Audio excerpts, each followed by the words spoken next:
Happy Friday, Vendasta, and welcome to All Hands for May 1st. Please make some noise for your host today, Gene Parchewski!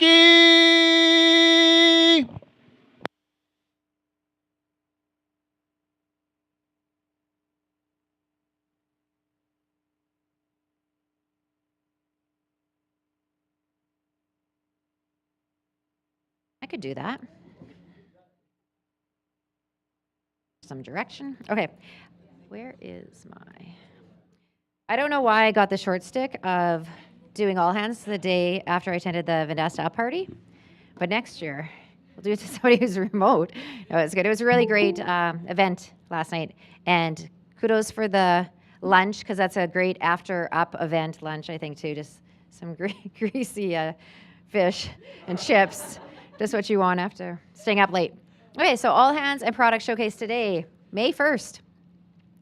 We are celebrating 9 anniversaries. We have 1 Vendastian with a new role in promo, 2 kudos, 1 customer shout out, and then we have 6 different presentations for you. So anniversaries. Brenda just made a request for fried chicken after Up next time. I thought that was Jeff that likes that. Okay, 1-year anniversaries. Joy, congrats on 1 year, and Sylvan. 2 years to Robin and to Mutha Kumar. 3 years to Jenny. And a special 5-year to Shane Wahlberg.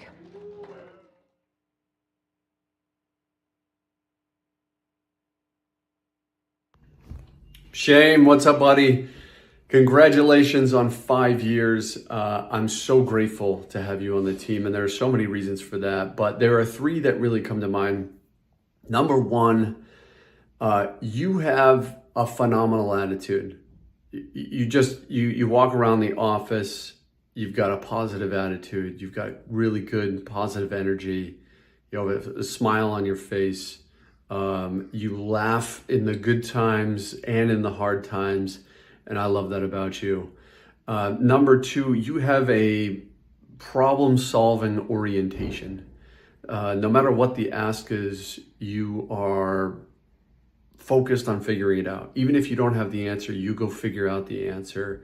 And so you solve problems within the organization, which really helps drive the business forward and drive our team's initiatives forward. So grateful for that. And then the third thing is you are reliable. When you say you're going to do something, you get it done. And that's whether I'm coming to you for something or you're working cross-functionally for other departments, you go get the work done and you over-communicate on progress towards finishing that project. So grateful for that and so many other things. Congratulations on 5 years, man. I hope you celebrate tonight. I hope you go home, you put out some kitty litter, you throw in a Zin, you grab a White Claw, and you celebrate these 5 years, man. You earned it. Congrats, Shane. For 9 years, we have Parker Reese. And 12 years, we have Dustin Walker. And 13, topping it off, is Emily, 13 years. And for movers and shakers, why did that do that? Oh, there we go. Movers and shakers, we have Ian Adams, who you just saw. He is moving to a VP of Demand Generation. Congrats, Ian. And for kudos on our 16 leadership principles, we have Paranban from Urul. So Paranban consistently demonstrates a strong commitment to both the team and our partners. He is incredibly kind, approachable, and always ready to step in and help whenever needed. His willingness to support others truly reflects a customer-first mindset. He is a hardworking individual who leads by example and maintains a positive attitude in all situations. Paranban is a quick learner, adapting rapidly to new challenges and continuously improving his skills. What stands out most is his dedication. He always prioritizes his work, ensures tasks are handled efficiently and with care. Overall, he is not only a dependable team member, but also one of the kindest people to work with. So thanks for that. And our second one is from David, and it's for Gobinda Paul. Huge kudos to Gobinda for jumping in on a critical bug for Neighborly lead push. Lead push is a very complicated workflow or flow, and the one that is most critical to Neighbourly business. A brand was missing out on leads landing inside of their point of sale, a huge hit for revenue and the reputation of the owners as communications falls through the cracks. Govinda dove deep to find the root cause and resolve the issue as quickly as possible. Not only that, but he provided a detailed breakdown of the root cause to aid in our knowledge transfer of Neighbourly cloud functions to the Puri team. Not only was he able to get this resolved for our partner, but he also ensured that our teams would be well equipped to handle the issues like this in the future. Thank you, Govinda. And one more thank you to everybody from Up last night. And I had a note on this as well. Let's pull it up. A huge thank you and congratulations to this team for making Up 26 a successful event. It's a really cool event. I was there and it was lots of fun, and I love being known as such a core part of the Prairie Tech ecosystem. People were talking about it throughout the whole Up conference. Are you going to? I was even in the washroom. The lady asked me, "Are you going to that after party tonight?"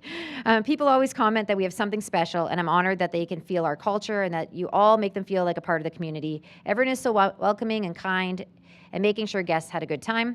The event is a ton of work, and we could not do it without this team. The decor, the food, logistics, volunteers, the bar, the marketing, all of it was done by this group. Thank you, Robin, Keith, Shane, Anissa, Solange, John, Zanea, William, Jeff, Kendall, Haley, and Katrina, who bring this event to life. And every year, you're making it a cornerstone of the Uniting the Prairies conference. So also thank you to all the other volunteers. I know there was a lot of them, too many to name, but it couldn't happen without all of you. So I'm just grateful for you all.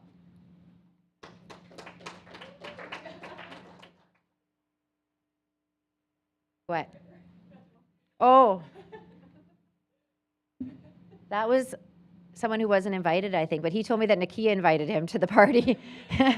So I took a picture with him and sent it to her. I don't know. He was interesting, but anyway. If you guys remember him, he told me I'm a Shriner now. So customer love, we have two. A few kind words from Tristan Johnson at the TJC agency. I really appreciate you staying on top of this and helping get everything across the finish line. It's definitely been a journey, so I'm grateful for your support throughout. The A2P compliance report was extremely helpful. I was able to share it with my web designer to make the necessary updates for compliance. This is a tool, that's a tool I'd highly recommend. Definitely want to implement the future customers as well. Excited to start leveraging the platform fully now that everything is live. And that was for Umar and Andrew, so congrats and thanks to you two. I think I had two, didn't I? Oh, no, I only had one. Okay. So upcoming events, we have the Stat Holiday in India today, May Day. Then we have Ideas on Tap for May 14th. So a reminder to sign up to volunteer. May 18th is a Stat Holiday in Canada for Victoria Day. And then May 25th will be a Stat Holiday in the US for Memorial Day. And Learning Ops, May 6th is a Lunch and Learn for Social AI Workforce and Trust Center. If you want to join that. And now I have a People Ops update for you. A little thirsty today. Okay. A lot of the different initiatives that we're working on day to day link back to our four main company strategies that you've all seen. And due to a recent culture award that we won, Nakia hooked me up with an opportunity at Locology to discuss how our culture is behind our success. And I wanted to share a little bit about that with you all today. So specifically, this goal, the goal that we have to relentlessly use AI to automate operations, you've been hearing often about it, of course. The goal is not only to have everyone well-versed in AI literacy, but also building with it, managing it, and helping it take over our manual work. So there's a lot behind this. Obviously, ensuring the documentation and knowledge are AI accessible, breaking down workflows, controlling sprawl as people build. We have to ensure compliance, and now to using Vendasta Vibe and having transparency in all of this through our billboard. So our department took this strategy on because organizations have found that if AI usage is not scaling successfully for your company, it is not an IT problem or a tooling problem, but it's often a culture problem. Andrew Ng from Deep Learning AI was saying that the hardest part of AI is not AI itself, it's the data and then the people and bringing them along. And lucky for us, we have an amazing culture, and it's one that really set us up to win with AI and the workflow transformation that we need to do. And due to this, we were named recently one of Canada's most admired corporate cultures by Waterstone Capital. And Waterstone recognizes companies that not only have a great culture, but you had to demonstrate how you use that culture to maintain and deliver great performance. So thanks for Kat for helping navigate the application process with me. And a large group of you, know it or not, I was going to bring up, I forgot to bring it up, I was going to bring up the paper, but a large of us were in the National Post a couple of weeks ago. You're the middle picture there. And the campaign that IKEA shared and the Post had a media reach of 121 million and an ad value of 1.12 million. I have no idea if those are good or not, but they sound good. She sent them to me for marketing. 271 positive mentions, and that led to some articles and some speaking engagements and things like that. So that can all help with our story and our brand. And so I thought I would share a few things about our culture today and the journey to get there and how you can continue to help support it as we grow. So 17 years ago, are we 17 or 18 years now? 17? Brendan? All right. 17 years, Brendan, Alan, Jeff, and the other founders shared, or they started this company with a specific idea of how they wanted people to work together. I think they may not even recognize they were doing it. It was organic and grew out of their personalities, their passion, their entrepreneurialism, their spirit, their drive. And then over the years, we've intentionally built the people programs and frameworks needed so that we can continue to grow and support that. And as a company grows, there are a lot of things that can put stress on a culture and pressure. Things like acquisitions. Every time a company doubles in size, it can hit your culture. Layoffs, leadership changes, all of those things can hurt a culture if it's not strong and if it doesn't have a good foundation.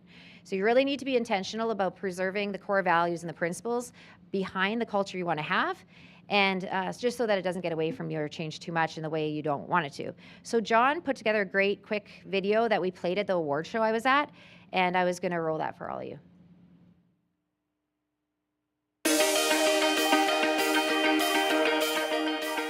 I interviewed at Vendasta in a Halloween costume, and they still sent me an offer, and I thought, oh, must be a fun place to work. Turns out it is, and 7 years later, I'm still here. At Vendasta, I really feel that I'm pushed further than I ever have been while getting a whole lot of great support along the way. It's exciting to work for such an AI-forward company as we reshape the future of work. I've never worked somewhere that combines games, a full calendar of social events, and a happy hour with hard work like Vendasta does. It really makes work feel a lot less like work.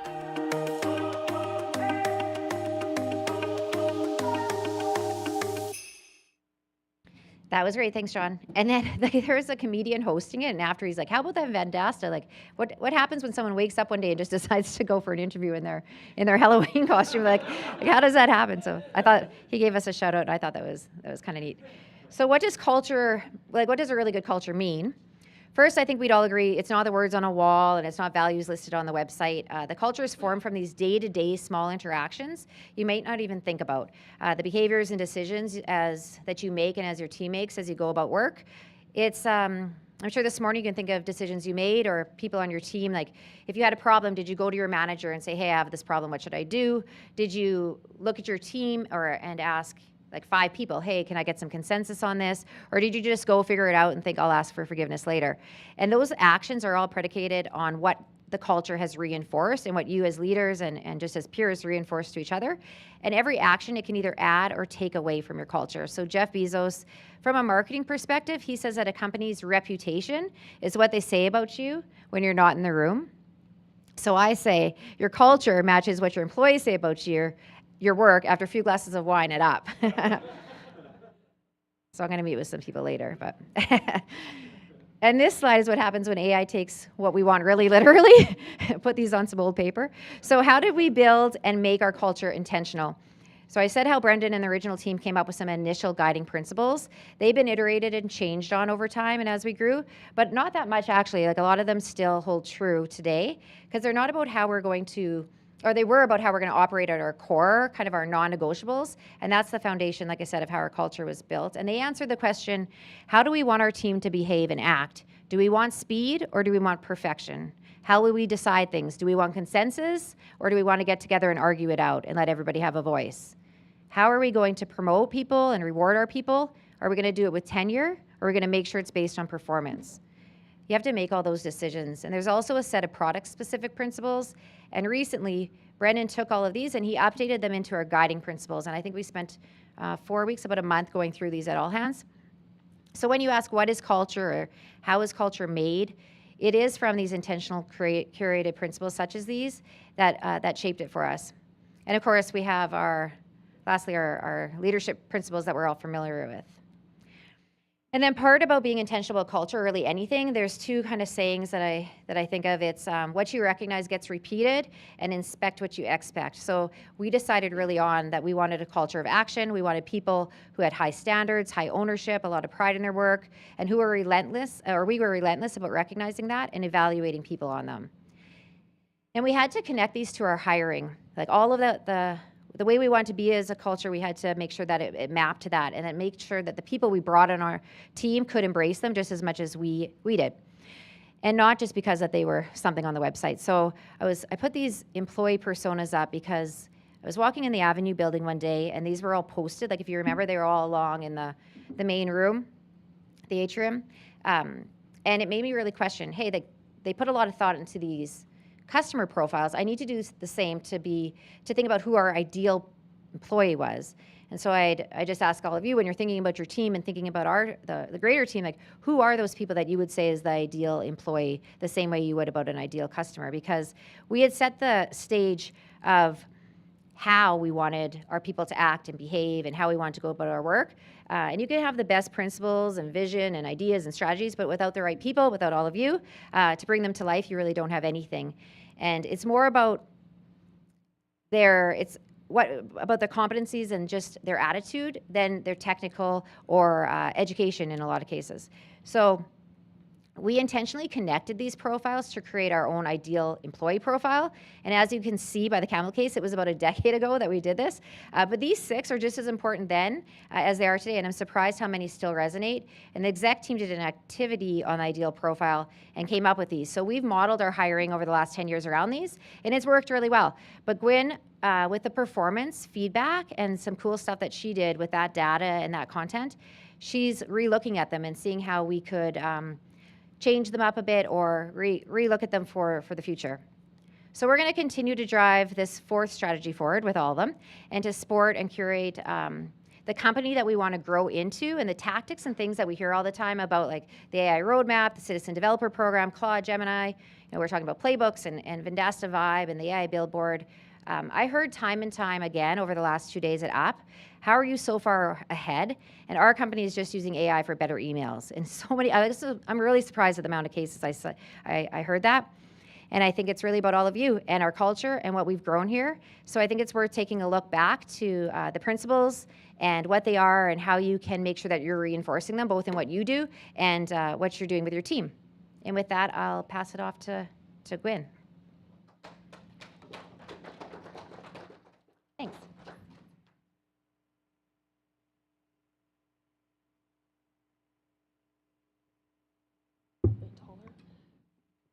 Okay.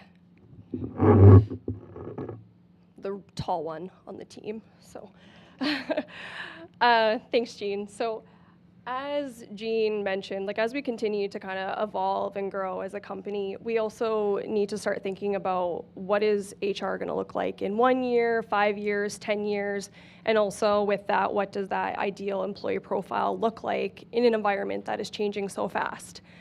Unfortunately, we don't have a crystal ball. I do not know how to do magic, but we do have our performance review data. We have insights on where the market's heading, and I've got access to Claude. So that really helps. When you put all of that together, a really clear picture starts to emerge. I want to be upfront that this is a work in progress. We haven't finalized anything yet, but I am sharing it today because we want you to be aware that we're starting to make this shift, and we also want your input. So before we get into what I found, I just want to take a moment to acknowledge our managers and everyone. This screen may look familiar, or maybe it's still haunting you for doing your performance reviews over the last few months here. Every one of you sat down and took some time to reflect on your people, and that's not a small task. So thank you for pushing through and getting that done. Because of that, we had a 98% completion rate with over 509 reviews and 3,400 lines of data. So not to mention also having to do the post-review calibration process where we rediscuss all of your reviews again and go through our full 4-box model based off of Kim Scott's Radical Candor. But ratings shift, managers change, people move on, people move into different roles, so the numbers only told us part of that story. And so how do we get some reasonable outputs from all of that data? What we did is we dug into the language of it, the language that was used by the managers within those reviews, and that's where things really started to get interesting. So we did a cross-analysis of all the performance review language, looking for consistency, common themes, and patterns. Then we went even deeper into our top 20% of performers by rating and by category, so those superstars, rock stars, to see which behavior showed up the most consistently. And what you're looking at here is just a small output of that analysis. But 3 behaviors kept rising to the top consistently. And that is ownership beyond scope, so they see what needs to be done and they do it without being asked. Bias for action, they don't wait for problems to be surfaced. By the time you reach out to them, they've already started. Make others better, it's not just their own output, it's that the people around them are becoming more capable because of them. And when you look at all of these, they have one thing in common. And you've heard Brendan talk about this before, high agency. Everything in our data showed us, and also in the market data, showed us that it's all coming back to one foundational mindset, that high agency, the belief that you can shape your outcomes, the obstacles are problems to solve, not just a reason to stop, and that you don't wait for the conditions to be right, you create your own. And our data continue to show this over and over again. But here's the thing, the market is arriving at the exact same conclusion, just from a completely different direction. And that brings us back to the T-shaped and the M-shaped worker, which Jean has spoken about before. A T-shaped worker is someone like a recruitment specialist. They have deep expertise in one area. They're sourcing, screening, and they're hiring, and that's their vertical bar. They have that broad awareness across the business to do their job well. And then the M-shaped worker is more like our people partners.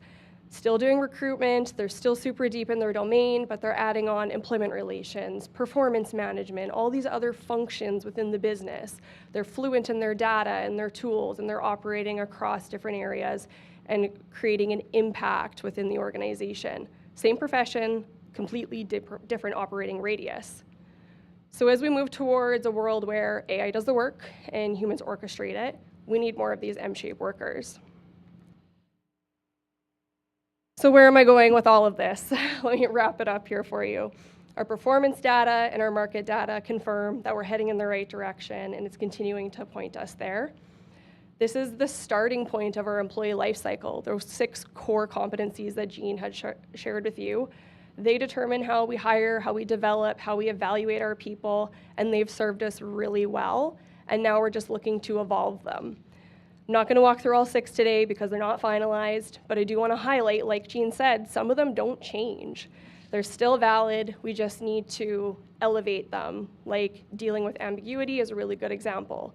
The instinct has always been right, but we're raising the bar. It's not about coping with uncertainty anymore, it's about thriving in it and moving others through it.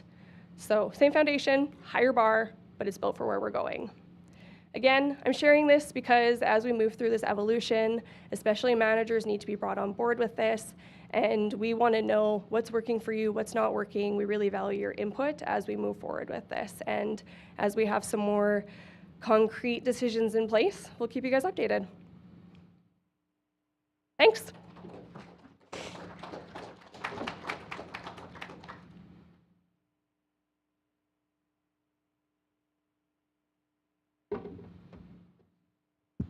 I'm not that tall. Okay, hi everyone. My name is Haley. For anyone who doesn't know me, and I'm the AI Knowledge Manager here at Vendasta. I'm thinking about adding that I to my name for obvious reasons, but we'll see. And I'm just gonna give a quick update on knowledge management here at Vendasta, starting with where we were a few years back, what's changed today with AI, and where we are headed.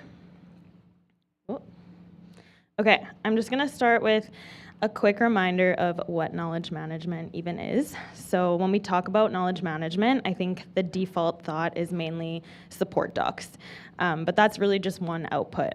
So at a higher level, this is about how we own and operationalize knowledge across the company. So we talk a lot about Vendasta owning our data, and this is the same idea just applied to knowledge. So if our knowledge is fragmented, living in people's heads or scattered across tools, buried in GChat, it becomes really hard to reuse it, really hard to trust, and impossible to scale. So this isn't just support content. It's training, it's product understanding, it's internal enablement, and increasingly it is the foundation of how our AI systems work. So at this point, a lot of what AI can or can't do is directly tied to how good our knowledge is. So the way I think about it is knowledge isn't just content, it's infrastructure that everything else depends on. So going back in time for a minute, about 3 years ago, we were operating in a pretty traditional model. So we had a Zendesk-based knowledge base, we had no AI, and everything was very manual. And knowledge management was essentially centralized to one person, me. And the way this worked in practice was a lot of context gathering. So I was in sprint reviews, I was reading release notes, I was watching GChat, I was sitting in support conversations, meeting with PMs, basically trying to build a complete understanding of how the platform was evolving, which sounds kind of reasonable until you remember how big and fast-moving Vendasta actually is. And it's not just Vendasta, we have to remember Broadly and Yesware and Calendar Hero and About.me and Neighborly and Vendasta services, and then there's also like the gray labeled version of all of that. So everything was very fragmented, and the result was even with all of the effort I was putting in, there were still gaps. So things were missed, documentation was lagging behind, and it was very reactive. And the core issue wasn't effort, it was that the system depended on just this one girl keeping up with everything. So as much as I hate to admit it, it's not really a scalable model. Okay, so where are we now? So what's changed is not just that we're faster, it's the way we work is fundamentally different. So we've moved from manually trying to track everything to building systems that help us ingest and interpret information. So I wanted to give a few examples of some cool things that we've built in the past few months. So for example, now instead of reading every single product brief every week, line by line, we have something called a skill in Claude.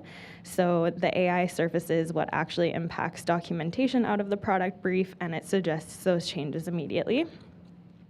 Done the same thing for sprint reviews. So now if I miss a sprint review, or even if I don't, we can analyze the transcript using AI and extract what has changed to automatically update our docs. And then another big shift has been with GChat. So where unanswered questions used to just disappear, we've introduced a / command in the support channel. So anyone can instantly flag missing documentation. So if something can't be answered, it becomes a ticket and documentation can be drafted, which means knowledge gaps don't get lost, they get captured and resolved.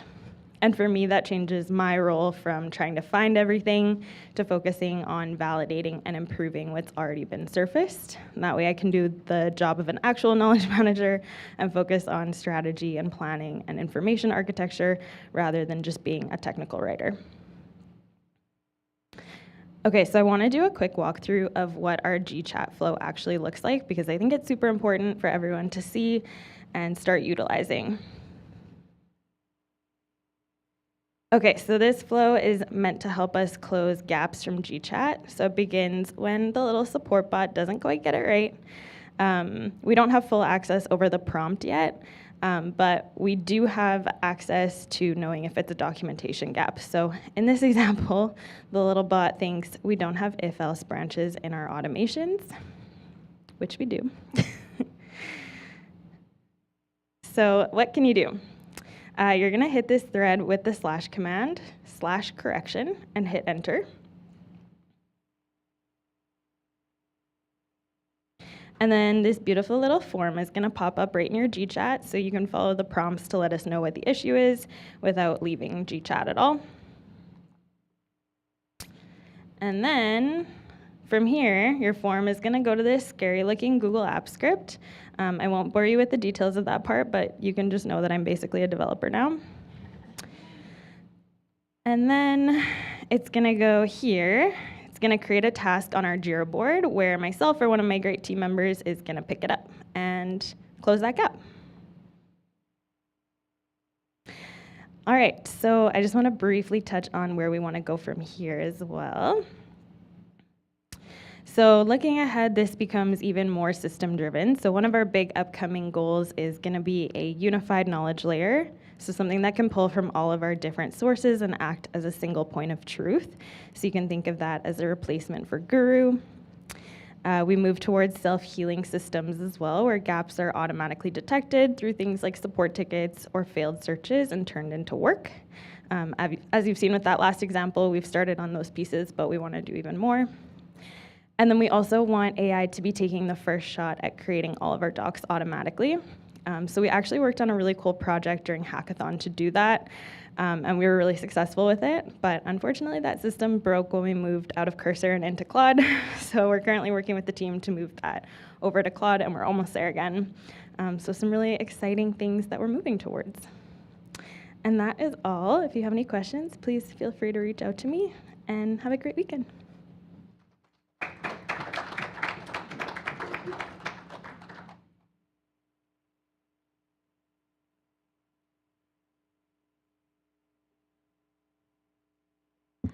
Okay, see if I remember how to use this. Perfect. All right. So, hey everyone.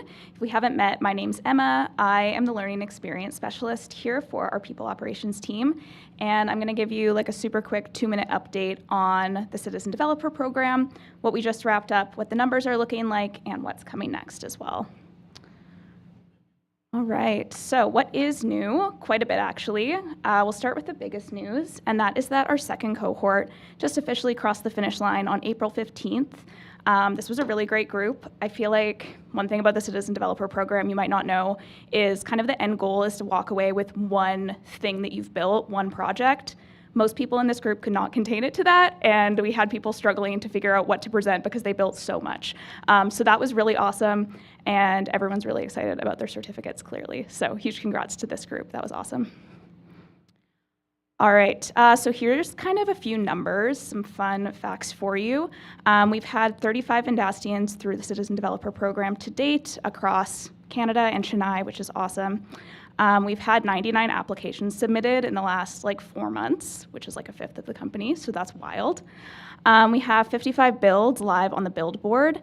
And then the number I love most, we have 15,516 hours saved across the company because of those 55 builds.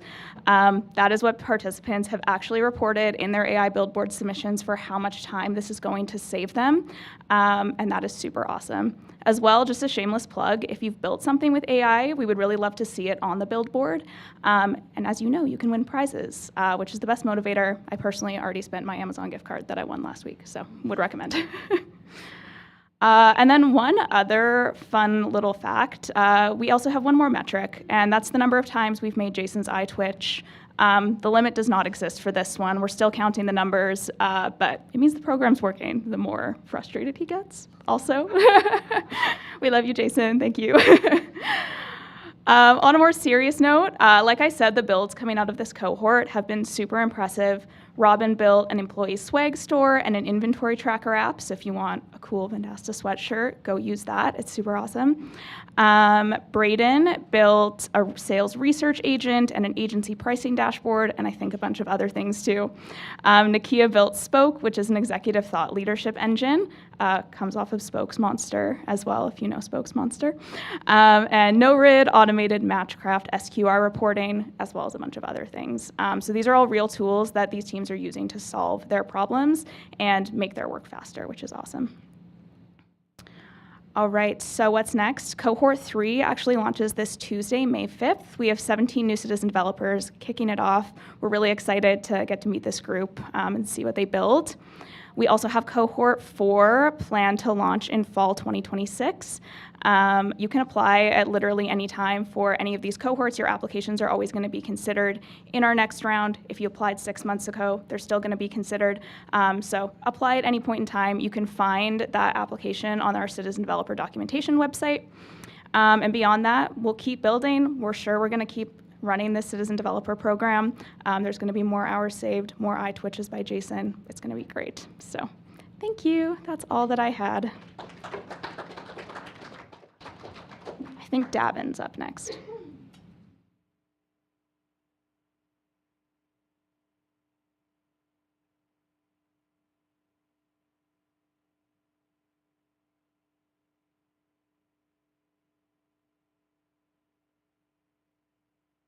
Questions of the agenda or anything? So, okay.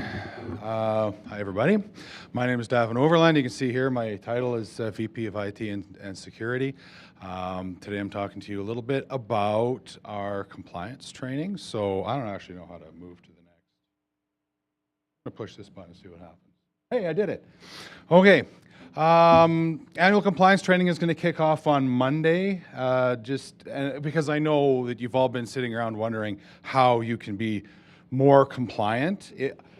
So this is as some advice. There's like white signs on the side of the road. They'll say things like 100 or 90 or 50.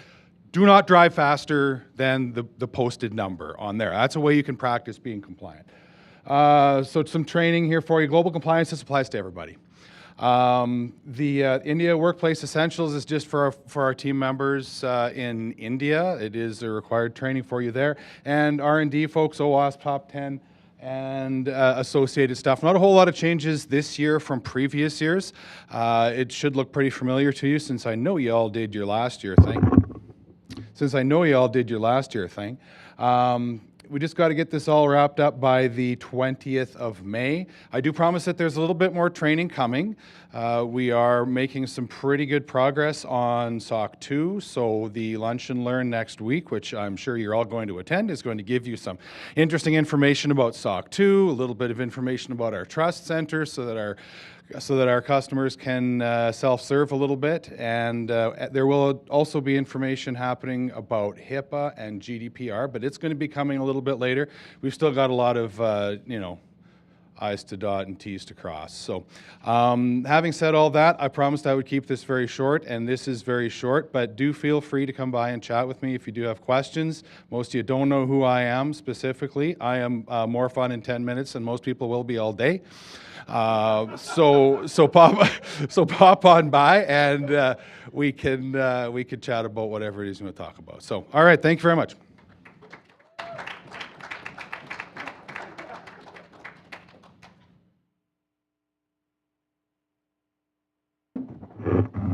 I'm back again. I should have just stayed up. All right, we have our AI Builder Award for the week. And this week it is Nikia. She has, yeah, applause. Nikia built Spoke, like I just said. She's also built executive voice skills for Sanjay, Brendan, Jean, and John. She built a Vendasta strategy skill, and she built a Vendasta brand skill that I was meaning to message you today. I've been using that so much, so thank you for building that. You have to submit, Brendan. And new this week to the build board, we also have Jason. He submitted his vSoftware build. I think he's our first R&D person to submit to the build board, so thank you, Jason. All right.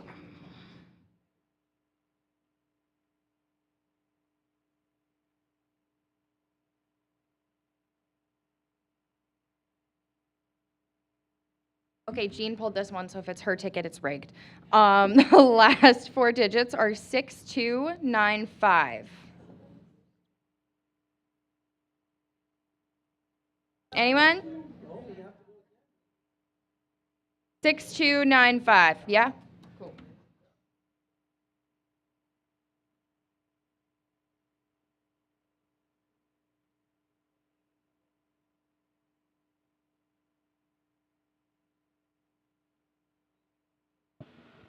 All right, that's it, everyone. Have a great weekend and happy Friday.